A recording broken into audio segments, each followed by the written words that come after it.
গণ অভ্যুত্থান পরবর্তী নির্বাচনে দাঁড়িয়ে আরও একবার ভরাডুবি হল নেপালের ক্ষমতাচ্যুত প্রধানমন্ত্রী কেপি শর্মা ওলির।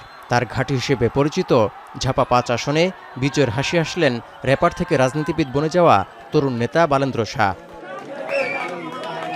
কেপি শর্মা ওলিকে বিপুল ভোটে হারিয়ে জয় নিশ্চিতের পর এভাবেই উল্লাসে ফেটে পড়েন বালেন্দ্র শাহ ও তার নতুন দল রাষ্ট্রীয় স্বতন্ত্র পার্টি আরএসপির সমর্থকরা।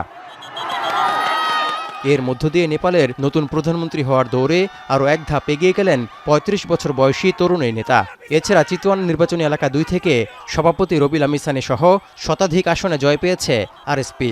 বলা যায় এর মধ্য দিয়ে ভূমিদস্যু বিজয়ের মাধ্যমে সরকার গঠনের পথে নেপালের রাজনীতিতে নতুন এই দল।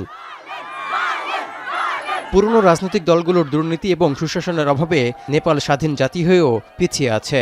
তাই নতুন দল হওয়া সত্ত্বেও বালেন্দ্র শাহর দল আরএসপিতে ভরসা রেখেছেন ভোটাররা, এমনটাই মত বিশ্লেষকদের। The country is declining even as an independent nation because of corruption. RASP, though very new, they know what are the problems here and they have a plan to deal with these problems.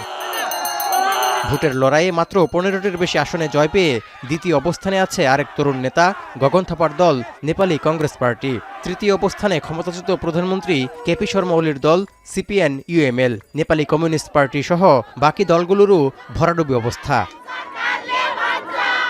Nepal সংসদের নিম্নকক্ষের ২৭৫টি আসনের মধ্যে ১৬৫টি আসনে সরাসরি নির্বাচন হয়। সবগুলোর ফলাফল ঘোষণার পর জয়ের আনুপাতিক হারে বাকি ১১০ আসনে প্রতিনিধিত্ব নির্ধারণ করা হবে। এখনও চলছে ভোট গণনা।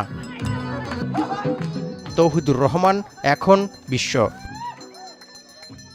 শিয়া বাটার ও ভিটামিন ই সমৃদ্ধ লিলি বিউটি সোপ, তারুণ্যময় উজ্জ্বল ত্বকের জন্য।